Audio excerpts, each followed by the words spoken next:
Warga usulkan anggota dewan harus minimal S2 dan TOEFL di atas 500. Sangat setuju, karena yang mewakili rakyat harus lebih pintar dari rakyat. Tapi pastikan S2 tersebut asli, bukan hasil membeli ijazah palsu.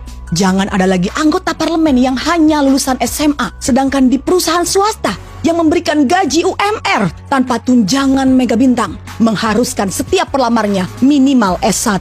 Anggota parlemen juga harus memberikan SKCK yang menjelaskan kalau mereka bukan bekas koruptor, narapidana, atau apapun yang bersangkutan dengan hukum. SKCK hal yang sangat biasa, bahkan untuk melamar pekerjaan yang bergaji UMR pun diperlukan SKCK. Sama untuk pekerjaan lainnya, mereka juga seharusnya mengantri untuk tes tertulis dan juga wawancara.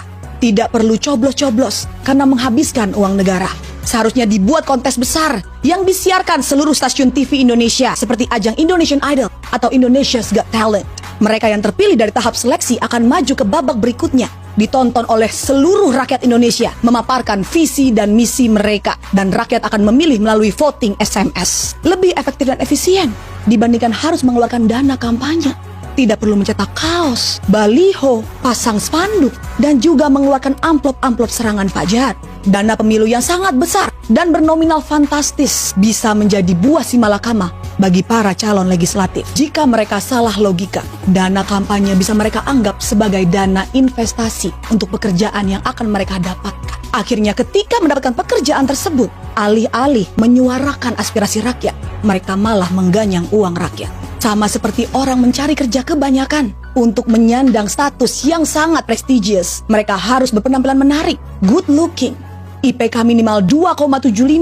Mereka harus bisa Microsoft Office dan Canva untuk membuat presentasi. Mereka juga harus pandai berpublic speaking agar di depan pers tidak mengatakan rakyat tolol sedunia.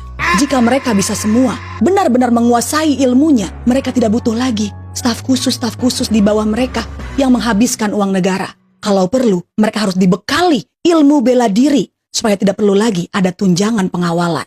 Tunjangan rumah juga harus ditiadakan. Halaman gedung MPR, DPR masih sangat luas. Masih cukup untuk dibangun rumah susun ataupun apartemen agar mereka tidak kena macet di jalan. Dari apartemen di halaman DPR MPR, mereka bisa turun jalan kaki dan menyehatkan badan. Tidak perlu rapat di hotel-hotel bintang 5. Karena kembali lagi, semua itu menghabiskan uang negara. Jika akses ke DPR tinggal berjalan kaki, mereka tidak perlu lagi pengawalan khusus ninu-ninu, tetot-tetot. Karena sesungguhnya hanya ambulans dan damkar yang berhak dapat perlakuan istimewa di jalan. Dan yang terakhir, tes yang paling penting, harus dites bagaimana konsentrasinya selama rapat. Jangan sampai ada yang bermain judol ataupun tidur saat rapat berlangsung.